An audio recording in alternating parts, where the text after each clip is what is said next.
Greetings, Durud. We welcome you to this latest episode of our Iranian Studies Initiative lecture series in collaboration with the University of California, Santa Barbara. I am Alireza Ardekani, Executive Director of Farhang Foundation here in Los Angeles. We are a member-supported, non-political, non-religious, not-for-profit organization with the sole mission to celebrate and promote Iranian art and culture for the benefit of the community at large. Today, we are delighted to welcome Professor Claudia Yaghoobi from the University of North Carolina, Chapel Hill for Iranian Armenian Ancestral Flexibility, Adaptability, and Continuity. This series is made possible with the generous support of the American Institute of Iranian Studies, the Persian Heritage Foundation, the California Humanities, and the Gramian-Emrani Foundation. Now it is my pleasure to welcome Dr. Janet Afari, the Director of the Iranian Studies Initiative at the University of California, Santa Barbara. Thank you very much. Welcome to our continuing lecture series on Persian and Iranian literature as world literature.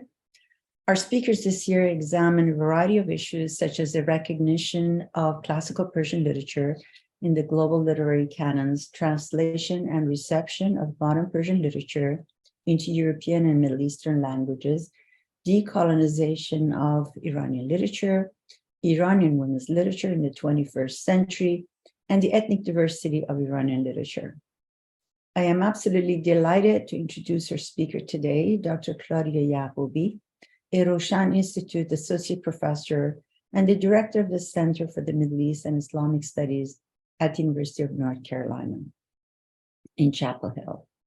Dr. Yaghoobi is a prolific scholar of Iranian cultural studies and gender and sexuality studies. She received her PhD in comparative literature from the University of California, Santa Barbara, where I had the great pleasure to work with her. Dr. Yaghoobi is the author of Transnational Culture in the Iranian Armenian Diaspora, which will be published by Edinburgh University Press later this year. In this, her third monograph, she examines the various creative ways that Iranian American authors and artists, first in Iran and then in the US, have crafted and negotiated a unique notion of self, which is at odds with the wish to be integrated into mainstream society, while at the same time maintaining ties with the homeland. Dr. Yaghoobi is also the author of Temporary Marriage in Iran, Gender and Body Politics in Modern Persian Literature and Film, published by Cambridge University Press, and Subjectivity in Attar, Persian Sufism and European Mysticism, published by Purdue University. Welcome to our program, Dr. Yaghoobi. Thank you so much, Dr. Afari, and I would like to also thank the Farhang Foundation and the Iranian Studies Initiative at University of California, Santa Barbara, and thank you, dear Mr. Ardekani, and everybody who made this event possible. Thanks to everyone, and I would like to greet everyone being here and thank you for attending this event. And today I'm going to talk about my forthcoming book a little bit, which is called Transnational Culture in the Iranian Armenian Diaspora.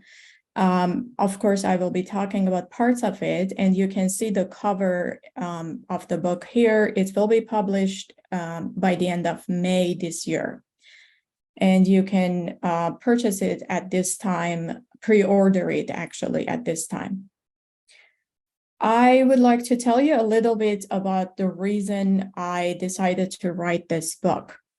On September 22nd, 1980, Iraqi armed forces invaded Western Iran along the nation's joint border. Saddam Hussein, then Iraqi leader, cited territorial disputes as his justification for the invasion. Chief among these disputes were sovereignty over the oil in the southwestern provinces of Khuzestan and control over the national boundary marked by the Shatt al-Arab waterway. It is believed that the war claimed 500,000 or more lives. The war ended in 1988 by ceasefire, and a formal peace agreement was reached in 1990. The Iran-Iraq War was a huge blow to my childhood and to everyone else's life in Iran. One of my second cousins became the first Armenian martyr in the war, and another second cousin was held as a prisoner of war in Iraqi prisons until 1990. I was 6 years old when the war began and 14 when it ended.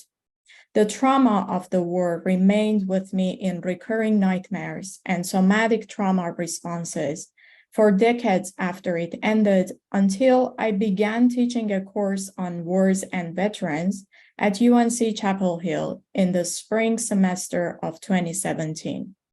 I still teach this course every year because talking about wars and telling stories help us heal our deep wounds.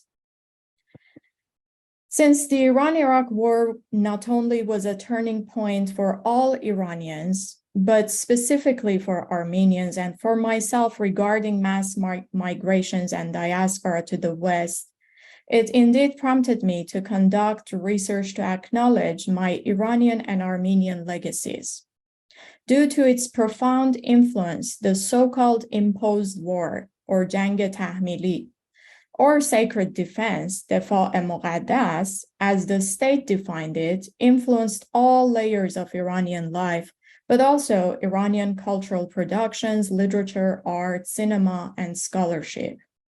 However, the state's official narrative, as well as non-partisan writings, failed to sufficiently recognize the wartime experiences and contributions of Iran's minoritized populations. It is as if Iran's religious, ethnic, and sexual minoritized populations have been purposefully silenced or turned into cliches of minoritized populations loyal to the Islamic Republic. The post-war mass migrations prompted Armenian authors and artists to create works in response to the Islamic Revolution and the Iran-Iraq War. However, within Iranian cultural productions, there are only a few scholarly books that briefly refer to Armenian contributions to the war, or even Armenian contributions generally. Those books that do trace Armenian wartime participation fully have been produced by Iranian Armenian scholars themselves, which suggests that the recognition of Armenians in Iran falls exclusively to Armenians. Beyond the insufficient acknowledgement of Armenians in the wartime effort, Armenian writings and creative works in Iran generally do not receive the recognition that they deserve. The large gaps in knowledge about Armenian contributions to Iranian cultural and intellectual arenas and my personal experiences as part of the collective prompted me to acknowledge Armenian existence on the Iranian national landscape, to recognize Armenian artistic, cultural, literary, and intellectual endeavors. A little bit about Armenian dispersions and diasporas. Armenians, including Iranian Armenians, have undergone many displacements historically. These displacements, according to Robert Safarian, occurred during the 1048 Seljuk attacks on Armenia, when 150,000 Armenians were forcibly relocated to Iran. In the 11th century, after the collapse of an independent Armenian nation, the regions of Makus, Almas, Khoy, Urmia, and Qarabakh were absorbed into Iran. During the Mongol reign in 1237-38, a large number of Armenians were again relocated to Iran as captives and slaves. These were forced displacements, but voluntary migrations began in the 13th century, spurred by changes in the international trade routes that prompted many Armenian craftsmen and merchants to migrate. From 11th century to 15th century, Armenians migrated to and resided in cities such as Tabriz, Sultaniye, Maraghe, and Rasht. In the 16th century, the Persian and Ottoman empires competed over a few regions, including Armenia. Armenia was the frontier between the two empires and therefore the front line of their battles and shifting borders. During the Imperial Wars of the 14th to 16th century, Armenia was plundered. In 1603, Shah Abbas I relaunched his campaign against the Ottomans and relocated Armenians to his capital city, New Julfa in Isfahan. Many Iranian Armenians, including my family, trace their roots to this 17th century deportation from historic Armenia in the South Caucasus to the Iranian plateau. Let me tell you a little bit about myself. I was born in a Christian Armenian family in Tehran, Iran in 1974. I got my ancestry DNA kit on February 19 and the results on April 5th, 2021. I had been thinking about my ancestry for some time, but it was not until I got deeply immersed in my research for this book that I really felt the urge to send in the kit. The results estimated my ethnicity as follows: 84% Anatolia and the Caucasus, 12% Iran or Persia, and 4% Cyprus. Anatolia and the Caucasus is located in Armenia, Azerbaijan, the Republic of Georgia, Turkey, and is defined as a physical bridge between Europe and Asia, the region that has seen empires such as Greeks, Persians, Romans, and Ottomans. On the other hand, Iran or Persia is described as located in a few countries in the Middle East, including Iran. And Cyprus is marked as primarily Cyprus, but also a region which the Phoenician, Persian, Egyptian, and Roman empires have each claimed. All three categories are somehow included in each other's definitions, including migrations to and from regions, and this is because DNA profiles nowadays use geopolitical borders familiar to us in the modern world, which probably had no significance back in the day. In short, the profile indicates that my ancestors come from the Caucasus region, probably historic Armenia. They were uprooted from Armenia to Iran, and this is how I come to be Iranian Armenian. As I examined my DNA results, I first noticed all the movement and the fact that my ethnicity involved 3 different regions or countries rather than one, because my Iranian friend tells me that she only has one category, and that's Iran. This means that my ancestors most likely moved through that area many times, even if only for a limited time or to a limited extent, and probably in a circular fashion. The movement across regions that resulted in such mixed DNA clearly demonstrates many ancestral uprooting and displacements.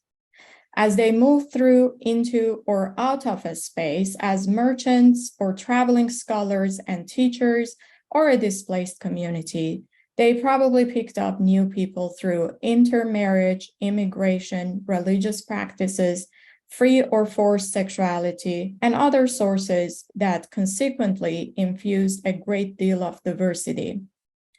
The genetic diversity that emerged out of interactions with new people was also reduced and narrowed by things such as war, famine, genocide, and disease. Naturally, they took what was left and continued moving, which led to new and different kinds of diversity. The inclusion of these regions is proof inscribed within the genes and genetics of what I discuss in my book, which is historically, Armenians have experienced many conflicts, displacements, and forced and voluntary dispersions. They have persevered and survived, and they have transformed themselves and their culture, moving from a national to a transnational and global identity. The second thing I noticed was that my ethnicity was predominantly 84% within Anatolia and the Caucasus, which also corroborates my argument that Armenians endeavor to maintain the core of their Armenianness, even through multiple displacements and forced assimilations. In the absence of family tree, I cannot determine the specifics of my own ancestral migrations. I only know that they were among the displaced in the 17th century by Shah Abbas, and that my paternal and maternal great-grandparents were in Gurezar, a village in Arak province, at the time of the 1915 genocide. My great-grandparents engaged in farming, gardening, and ranching, and led a traditional lifestyle. My father tells me that my great-grandfather, Jahangir Khan, who was the chief or Kat Khoda of the village, for some reason ceded all of his power to his brother, Qasim, at some point, and donated all his wealth to the poor. My parents were both born in the same village, Gurezar. How and when they moved to Tehran is unclear, as they do not remember exact dates. From the dates they do remember, this migration to Tehran was most likely not part of the Armenian Nergacht or the post-World War II Soviet policy of repatriation of Armenian community, which means that my grandparents did not intend to return to Armenia. What I know with confidence is that at some historical juncture, my ancestors, who were probably from the one region of historic Armenia, were forced into displacement, relocated to New Julfa in Isfahan. In 19th century, a large number of those who were relocated in New Julfa moved to Arak due to rug weaving industries. And that is how my family ended up in Arak province, but they obviously were not absorbed into the industry. So they ended up in Gurezar village of Arak in farming and ranching.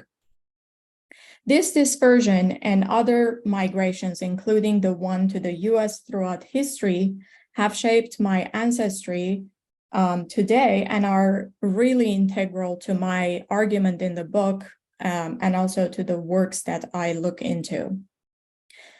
It took my family years to conclude that we wanted to leave Iran.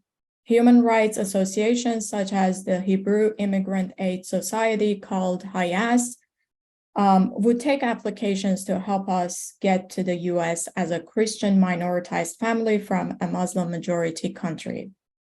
But we were not to be so lucky. We submitted our applications to HIAS in early September 2001, a week or so before the World Trade Center was hit and all immigration to the US was suspended until 2005. When the process resumed in 2005, our application was one of the first. 4 months later, we left Iran on April 29, 2006 for Vienna, Austria. We stayed in Vienna for 4.5 months. They kept my parents and my younger brother for 5 more months to check my father's military service background. We were interviewed in the US Embassy in Vienna, got our visa, and arrived at the Los Angeles airport on August 17, 2006. In the US, I moved several times from city to city and state to state. Today, when asked where home is, I first get confused. Sometimes I even consider Los Angeles as home when in reality I want to refer to Tehran. Today, I think about home in a globalized world in which we live. Geographical borders matter little to me. However, even this hybridity and globalization come with their own limits. Iranian Armenians are by definition part of the Armenian diaspora, which is usually applied to all Armenian communities outside of the Republic of Armenia and the territory of Nagorno-Karabakh. Iranian Armenians, however, rarely use the word diaspora to define themselves, but are simultaneously aware that they fall under the jurisdiction of Armenia's diaspora ministry. According to minority studies scholar James Barry, and I'm quoting, Iranian Armenians are neither entirely a stateless diaspora lacking a homeland that is an established nation state, nor a state-linked diaspora, but are both at once to varying degrees, end quote. However, in Iran, Iranian Armenians are considered as foreigners, even though they hold Iranian citizenship. According to Barry, quote, most see Armenia as their ancestral homeland and even maintain a myth of return, while a number also maintain a nationalistic sense of anger at being deported to Iran, end quote.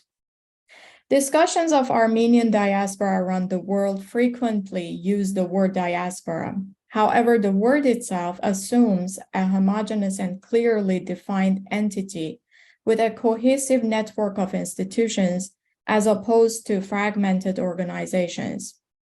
For Armenians dispersed all over the world, in diverse cultural contexts, a cohesive uniformity of norms is an illusion.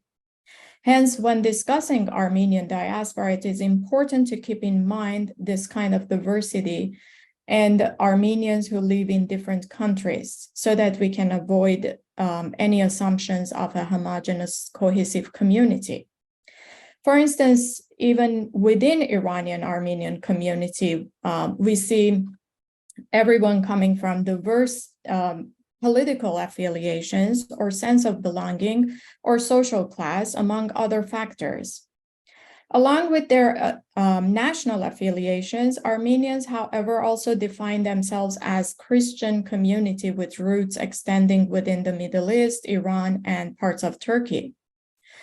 Armenians whose families emigrated to Tehran from Iranian Azerbaijan often identify as an Iranian indigenous population, while others consider themselves part of the population moved to New Julfa by Shah Abbas. On the other hand, some genocide survivors who fled Anatolia identify as Russian Armenians, as do others who migrated toward Russia. These differences are significant for Armenians in terms of their collective consciousness and as tools to define their identity and their place within the larger Armenian community. Likewise, Armenian diaspora challenges are diverse, but the burden of involuntary dispersion or threats to their existence after the 1915 genocide weighs heavily on their identities as a transnational community. A community with a rich 1,000-year-old collective memory, culture, language, religion, and heritage, Armenians all across the world connect to one another on a single pursuit: justice for the survivors of the genocide, with justice for Nagorno-Karabakh beginning to claim equal prominence. This pursuit is the cornerstone of Armenian transnational identity today. I want to look into some of the literary and artistic works produced by Iranian Armenians. I am going to categorize them in two different ways. The first two authors I will look into bridge Iran, Armenia, and the US. So they present us with multiple consciousness. And then I will look at some other works, literary works, and also paintings where we see global consciousness bridging Armenian diaspora to global diaspora. Iranian Armenian diasporic cultural productions are rife with examples of identity construction and characters who sift through the host nation, simultaneously attempting to retain an aspect of the homeland while feeling powerless to resist assimilation to the host nation's culture and traditions.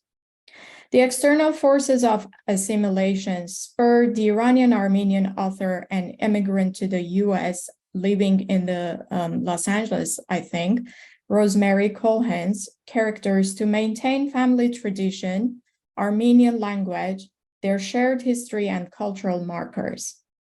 This is a part of Cohen's book, The Survivor. Our grandmothers would tell us stories and sing Armenian songs. Most of the songs were somber and melancholic, but we were used to these songs. Sometimes I could see little tears falling from my grandmother's eyes. She would always answer that we had a sad history and that she would have preferred to live in the land of our ancestors in Armenia. For us, Persia was our country. We were born there and we loved it. We were aware that most of the population was Muslim and that we were Christians, but we accepted each other and lived peacefully side by side. My parents had many prominent Muslim friends who used to come to our house. We spoke Armenian at home, Persian and Turkish outside. All our family members spoke at least 3 languages, but my father also spoke Russian and French perfectly, and later my brothers learned Russian too. So what I want to emphasize here is the fact that most Armenians consider Armenia their ancestral homeland, as mentioned here, but Iran or Persia as their own homeland, and then probably the US, for someone like myself, is the country we reside in currently. Moving to another Iranian Armenian immigrant author to the US. Diaspora Iranian Armenian authors and artists negotiate their identities as marginalized individuals who occupy a space of liminality and embody multiple consciousness that includes religious, ethnic, national, racial, and cultural factors, both in Iran and in the US. This fluid state of existence helps them to develop resilience towards ambiguity and ambivalence, as cultural theorist Gloria Anzaldúa has suggested within the context of Chicanx communities. Embracing multiplicity, they resist dualistic thinking within the diaspora, where they produce works that they move beyond national boundaries, yet simultaneously display the collective Armenian identity characterized by flexibility, adaptability, and continuity. In his book, Dancing Barefoot on Broken Glass, Leonardo Alishan, an Iranian Armenian poet and immigrant to the US who was a professor at Utah, at the state of Utah at the university, delineates his literal and metaphorical understanding of diaspora through cultural etymology. He writes, Pardis, Persian garden, garden of roses, roses in rows upon rows, rushing red within a rectangular crossing of rivers, perfumed Persian rug upon which no one shall walk with shoes. Pardis, paradise. Paradise, forested mountains, mount of meeting, womb from which the arms of God the giant and God the child, the watery arms, the Euphrates and Tigris, emerge, where the Armen rested, weary of wandering. Paradise, Armenia. Armenia, garden of glory, where the Armen planted the tree of life, where they fell on their knees, heavy with anticipation for the fruit. The Antichrist, Armilus, ate the fruit. This god of miscarriage also ate many children of the Armen. Armenia, mother, mother Armenia, garden with dead gardener, begotten of woman with bleeding womb, begotten but with broken bones, tree also broken, garden begotten of woman, but also woman begotten but forsaken, fed but by rivers of red blood, flesh flowered with wounds of red roses, face covered with filthy footprints, forsaken but not forgotten. Armenia, wandering child, Armenia, exiled citizen of Pardis, face moist with memories of perfumed red roses, faded but fair, a flower on a rectangular Persian rug, not a rushing river, but a row of waves, returning to the womb. Pardis, Armenia, paradise. Alishan begins his cultural etymology with Pardis, the Persian word for heaven or paradise, also the Armenian word Bartez, which means garden, locating the roots of diaspora in Persian gardens. Pardis is also reminiscent of Persepolis, which was built as an earthly representation of paradise. In the Quran, heaven is often referred to by Arabized Persian word Ferdos or Jannatul Ferdos, which is also the word, the name for the famous Persian poet Abul Qasim Ferdowsi. In addition, Alishan references Persian roses and Persian rugs, for which Persia is well known, and that often represent the idea of garden, Pardis. In moving toward Armenia, Alishan writes of features and characteristics unique to Armenian history, geography, and mythology by referencing the forested mountains, the Euphrates and Tigris, and Armen, the first Armenians who are believed to have settled in the area. For instance, the tree of life is a pre-Christian symbol still found in Armenian churches. Mother Armenia refers to the language Mayreni Lezu, mother tongue, in contrast to the fatherland or homeland, which in Armenian is called Iranic. He also refers to medieval figure Armelius, an anti-Messiah figure in Jewish eschatology, parallel to the Christian Antichrist, who will conquer the earth and persecute believers. Immediately after this, he writes about Armenia, the motherland, as begotten of woman with bleeding womb and bloody rivers. Juxtaposing these two sections, the reader understands that Armelius could be a reference to the Ottoman Empire that persecuted Christian Armenians, and the bleeding women and bloody rivers could refer to Armenian women who drowned themselves in the Euphrates to avoid being raped and murdered during the persecutions and the genocide. The bloody rivers are also an allusion to the Book of Revelation, as well as to the famous Armenian author of Edik Isahakyan's poem, Ejan Hayrenik, My Dear Fatherland. Alishan's references to both the mother and wandering child evoke an important psychic experience for diasporic Armenians, namely the desire for safety and nurturing linked to their global dispersion. His final definition integrates both Armenia and Persian features within the liminality of diaspora, pointing to a multi-layered hybrid existence and identity. Significantly, Alishan ultimately proclaims Armenia as a womb to which the speaker anticipates returning. For Alishan's speaker, movement away from past trauma depends on the integration of cultural hybridity, history, geography, and temporal consciousness. By engaging the etymology of the Persian word Pardis in English language, he employs the new tools of the new host nation, the United States, to explore Armenian and Persian ancestral legacies. Living between multiple cultures leads Alishan to multiple perspectives. Seeing from multiple vantage points simultaneously make these cultures transparent. Distancing himself from his roots and ancestry, Alishan is able to view the world around him from a new perspective and not the one he's been acculturated to. This in-between space that he occupies debunks the myth of monoculturalism and the superiority of one culture over another. The ambiguity and uncertainty of living in multiple cultures results in multiple identities and consciousnesses, a state of constant struggle, negotiation, and reconfiguration, which again speaks to the limits of globalism and transnationalism. Let me talk a little bit about some paintings and artistic work as well.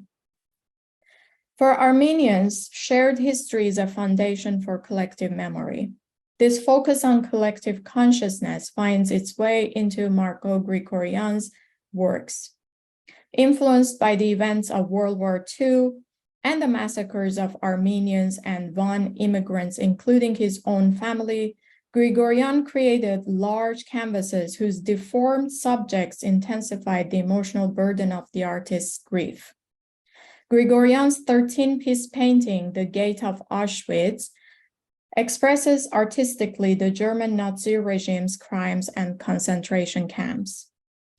Here on the screen, you see only one piece of the painting. In this series, Grigorian depicts human relationships and catastrophes. His works present a visual language that expresses anxiety and despair, conveying potent images of the cruelty of war, genocide, and the inevitability of death and decay. Grigorian's expressionist works incorporate skillful drawing techniques and mixture of color and ash, and depict deformed limbs and facial gestures and features to emphasize the tragic fate of immigrants from Van and victims of the Armenian genocide, while placing it in a global context paralleling with the Holocaust. Another important figure, Garnik der Hagopian. The image on the left is a mixed media work on a paper by der Hagopian. Carved across the face of this figure in the painting is the word immigrants. The left eye is being pulled at the corner by a hand, and the right eye is upside down, which can be a commentary on the perspectives disrupted by the many push and pull factors that diasporic people face, and the resulting limbo of glancing back while struggling to move forward. There are several nails in the face of this figure reminiscent of crucified limbs nailed to a structure. A large nail pierces the open mouth of the figure, signifying that although it is capable of speech, it has been rendered voiceless. The left edge of the painting features many skull-like shapes with shadows reminiscent of the deceased 1915 genocide victims. An allusion to a khachkar, often found in Armenian churches and cemeteries, fills the upper left corner, tying these skeletal figures to ancestors. And I have the image of a khachkar on the right so that you can see how these pieces of the papers or pieces of the painting on the face resemble the khachkar work. Throughout the image, rubble reminds viewers of loss. Fragments of newsprint or printed books on the nose of the figure may refer to fragmented history, problematizing the question of who writes our history and who writes our diaspora. So if you look at this painting without knowing all the symbolisms, which are references to Armenian history and Armenian backgrounds or artwork, you would not guess that this is a reference to Armenian genocide or any Armenian work, or you would not guess that the painter, the artist, is Armenian. So that is how I see the global aspect, the transnational aspect of this particular work. Regarding questions of home and diaspora, I want to read for you a poem by Vahe Armen, who tells us about his homeland in this way, which is without borders. The poem itself is in Persian. This is my own translation. And the title of the poem is Sarzamin Man, My Homeland. My feet are stuck in the dirt. My hands, though, are embracing the body of the earth. My homeland is not a passport as vast as Quandary. My homeland is so vast that I suppose it's a shadow of it when I pass by the sun, and so small that one day I saw it on the wings of a butterfly. So I think it is very clear how, the way that Vahe Armen depicts homeland for us is embracing the body of the earth. That is no particular location or no particular geography without any borders. Another example, and this is how I want to connect the global diaspora with Armenian diaspora. Gloria Anzaldúa writes this sentence: "I am a turtle. Wherever I go, I carry home on my back." And then we see the Armenian, Iranian Armenian poet, author Azad Matian, who connects Iranian Armenian diaspora to global diasporic discourse in this way.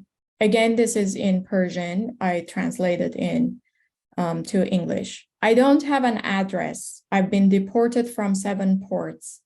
I carry my home like a turtle. No, I carry my home like a poem within me.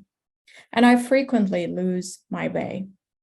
In Matian's poem, the image of the turtle, of course, with its husk on its back, is symbolic of displacement and the constant mobility of the diasporic person. However, Matian finds a home in his writing, in his poems. Writing gives him the power to fight for belonging, the right to remember, while also fighting to be remembered. This kind of finding home within their writings is also in Sukyas Haqobkurkchian's work, or Varand as he's known. "If need be," this one is in Armenian, I translated, "if need be of suicide, I'll open my vein with a pen. Let my body become a large inkpot, I'll write in blood." For Vartan Grigoryan, the meaning of diaspora shifts to plural diasporas. He realizes that, and I'm quoting, "the diasporas tend to be cosmopolitan, international. In any distant region, country, or city, one has an instant link to one's diaspora through one's extended dispersed family, one's religion, cultural institutions, language, press, and of course, commerce. An immigrant student, a visitor finds an easy foothold, a pathway, a bridge to a foreign country." Grigoryan finds solace in the knowledge that there are many different forms and types of diasporas, and that Iranian Armenians are not the only dispersed population. Given their global dispersion, the boundaries between diaspora and home are no longer meaningful, as definitions of home and other locations proliferate. In this way, he finds a place for Iranian Armenian diaspora within the larger global diaspora discourse, although this does not assuage his feelings of isolation.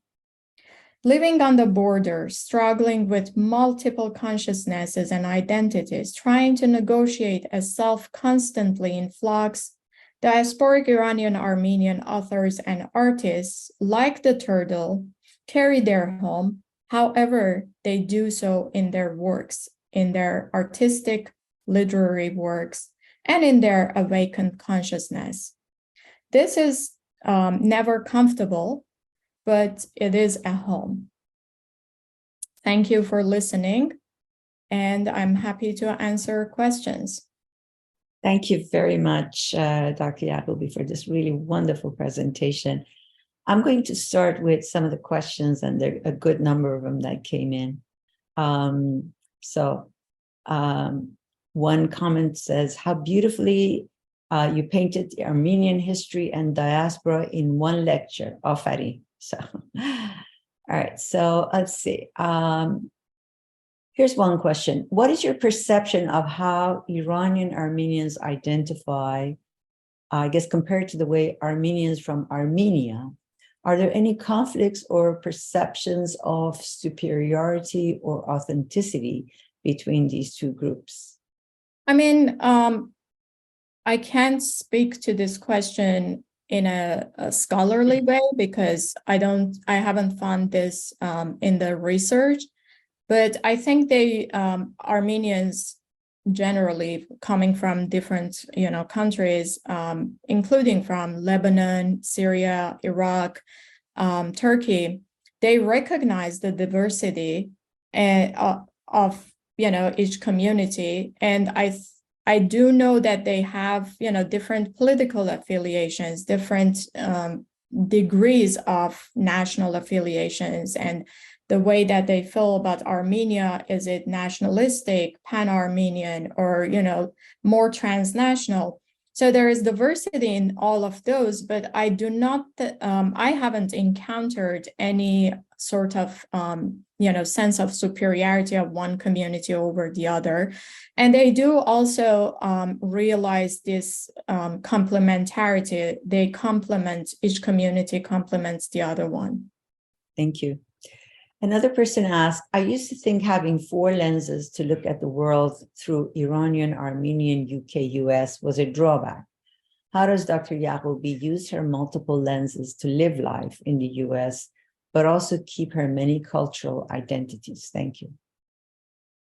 Thank you for that question. That's actually a question that comes up very regularly during talks. I had Armenian students asking me to tell them how they can negotiate all these multiple identities and perspectives, and how they can do that. I can tell you that even in our literary works, for example, Vartan Grigoryan mentions that he found that aspect as a privilege, something that other communities didn't have. And he tried to use that privilege to his own advantage. And we see the same argument also from Edward Said. For example, Edward Said, in his very popular, well-known essay on exile, Reflections on Exile, he argues that that kind of contrapuntality gives you multiple perspectives. And then we also have Gloria Ansaldúa, who's telling us that multiple perspectives provide you with more resiliency, flexibility, and fluidity.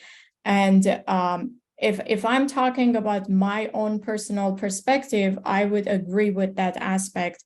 Previously, I would always question my own personal life, that I move around so much, and I easily pick up and just move to some other city or to some other country at an older age, and then new city, new colleagues, new university, new friends, making new friends. And I was wondering what is it in me that makes it okay for me.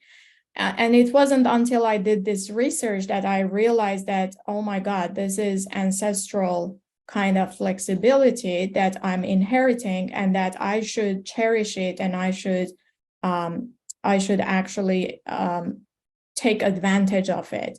So that kind of perspective has helped me. The multiplicity of perspectives have helped me in my professional career, in my personal life. And I'll just give an example. Very recently, in my as a director, I come across some challenges, and instead of solo decision making, I always ask for feedback from different people. Which again, one of my colleagues mentioned that this is one of those moments where you are bringing your multiplicity in, asking for multiple perspectives, because you have been so exposed to that multiplicity that it's inherently natural for you to do so.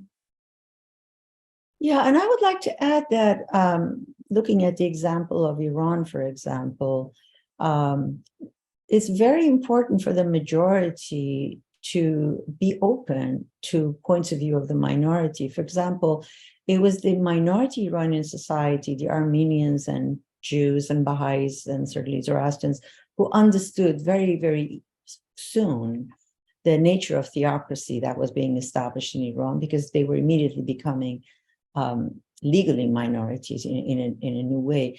And I think it took the mainstream Shi'i Muslim Iranian society longer to understand what the gravity, how grave the situation was going to be. And I think we know that also, for example, in America, studies done by African Americans or Latin Americans or Native Americans really shed light on aspects of American history that are completely ignored by mainstream. So when the majority deprives itself of the point of view of minorities, says, they're just minority, they're liminal, it actually deprives itself of a much keener insight into, I would say, politics also. And don't you think that that is the case, perhaps with the Armenians in Iran? Absolutely. And most often things that can be avoided early on in the process of something, in this case that you're speaking about the political case, it takes longer years for the majority, the mainstream community to come to the same realization that the minority had at the beginning. Right. And we see that, again, just Iranian community in the US, Armenian community in the US, we are minorities in the US again, right. And we find ourselves in the same situation once again, experiencing the same kind of examples. Right. Can you also say something more? In your book, you talk about this, the Armenians who participated in the Iran-Iraq War, and then the veterans, but also the people who died, the martyrs, and the way the state treated them, as well as the way the public treated them, the majority public treated that. I mean, I can give you the example of my own second cousin, who was the first Armenian martyr, and who has actually been the example that the state, especially recently, recent years, the past decade, every year during the Christmas and New Year, they will visit these families' houses. They will do some, PR promotion and publicizing their visit and indicating that they are, so embracing the diversity and the minorities, ethnic, religious minorities of Iran, and appreciating them.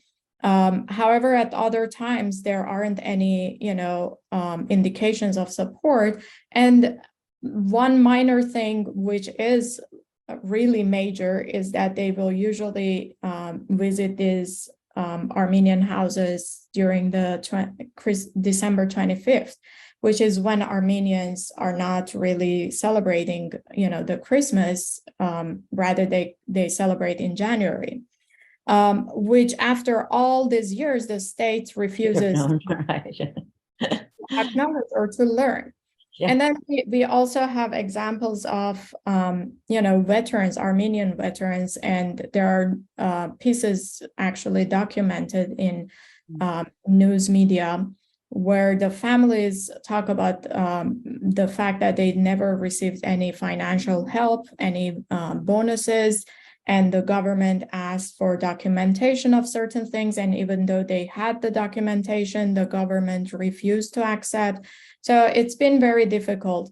I can't tell that this is only for Armenians and that Iranians don't go through this, or any other minoritized populations don't go through the same processes. But I assume that it is stricter for the minoritized populations, probably. I think probably one more question we have. There's a question by Dr. Huri Berberian. Thank you, Claudia. 2 questions, if I may. What pre-existing discourses on homeland and diaspora do the writers you look at draw from? And 2, how does their creative expression and production differ from other diaspora and Armenians? I don't know if you can answer all that. In what way is it unique or not? Thank you, Dr. Berberian. I'm so happy you're here. The first question, clearly they do draw on other Armenian authors across the, Armenian landscape. I don't know if we can say they're Armenian diaspora authors, but there's a lot of references and allusions to other Armenian authors from the Armenian homeland specifically. But in terms of the second question, which was about how are they unique? The kind of uniqueness that I see in these works is one, some of these works are not unique, which I indicate in some of the chapters, which are particularly very nationalistic Armenian and focused on Armenia. The other aspect that I see, which is the other series that I see, which are unique, are the ones that include the Iranian ancestry, Iranian legacies into their works. So there is the Armenian legacy, but the Iranian is also included. And then there is the ones that are very global, that if you don't know the author or the painter or the sculptor or are Armenian or Iranian Armenian, you would not guess what this work is referencing. For example, Sonia Balasanian has a poem that I used to read in some of my other lectures, where she talks about wars and, tragedy and war and, the genocide kind of, and death and all those concepts. But if you are not Armenian, if you don't know this is written by Balasanian, if you don't look at the date that she wrote it, if you don't look at the Armenian specific words and try to analyze them, you will think that, the translation that I offer to my audience, they said that you could think that this is about Iran-Iraq war, or this can be in Brazil or Chile or, anywhere in the world where there has been such atrocities. So those are, I think, the most unique parts of the literature that I looked at, and that is why the book became Transnational Culture, kind of the title of the book. But obviously there are also works that I look at that analyze that, they are very specifically Armenian focused. Thank you very much. Thank you so much to Dr. Yaghoobi for joining us today for this very enlightening lecture. And special thanks to Dr. Afari and her entire team at UC Santa Barbara for organizing this incredible annual series in collaboration with Farhang Foundation. As always, please visit farhang.org for all our latest upcoming events, talks, and programs. We thank you all for joining us from across the globe for today's live talk, and we look forward to welcoming you again next time. Until then, we bid you farewell. Dr. Yaghoobi, Dr. Afari, thank you for joining us today, and I hope you have a lovely rest of your day. Appreciate it, Dr. Ardukani. Thank you so much. Have a nice day. Bye-bye. Bye.